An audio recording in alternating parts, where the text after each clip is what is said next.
Nobel পুরস্কারের Nobel কথাটা যার নাম থেকে এসেছে তিনি হচ্ছেন সুইডেনের একজন বিজ্ঞানী, রসায়নবিদ ও উদ্ভাবক। তিনি ডায়নামাইটের আবিষ্কারক হিসেবে পরিচিত।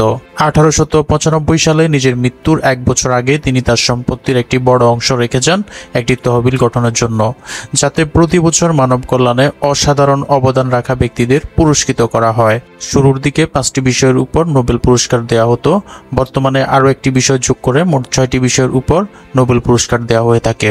বিষয়গুলো হলো পদার্থবিজ্ঞান, রসায়ন, চিকিৎসা বিজ্ঞান বা শারীরবিদ্যা, সাহিত্য, শান্তি ও অর্থনীতি। তবে কোনো ব্যক্তি বা প্রতিষ্ঠান নোবেল পুরস্কার পেতে হলে কিছু শর্ত বা মানদণ্ড রয়েছে। প্রথমত, যারা মানবজাতির কল্যাণে অনন্য অবদান রাখেন।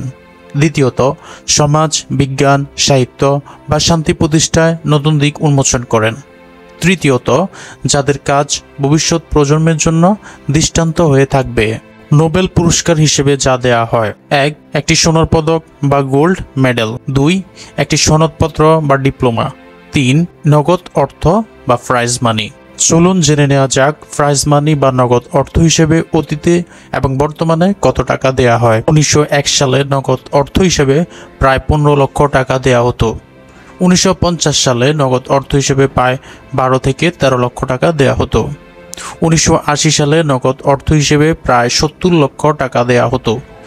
2000 সালে নগদ অর্থ হিসেবে প্রায় 75 থেকে 80 লক্ষ টাকা দেয়া হতো। 2010 সালে নগদ অর্থ হিসেবে প্রায় 85 থেকে 90 লক্ষ টাকা দেয়া হতো। 2020 সালে নগদ অর্থ হিসেবে প্রায় 95 লক্ষ টাকা দেয়া হতো। 2023 থেকে 2025 তথা বর্তমানে নগদ অর্থ হিসেবে প্রায় 1 কোটি টাকার মতো দেয়া হয়ে থাকে। যদি কেউ বা কোনো প্রতিষ্ঠান শান্তিতে নোবেল পুরস্কার পেয়ে থাকেন তবে সেটি দেওয়া হয় নরওয়ের অসলো শহরে। বাকি সব পুরস্কার দেওয়া হয় সুইডেনের স্টকহোম শহরে। আর পুরস্কার প্রদান করা হয়ে থাকে প্রতি বছর 10 ডিসেম্বর তথা আলফ্রেড নোবেলের মৃত্যুদিনে।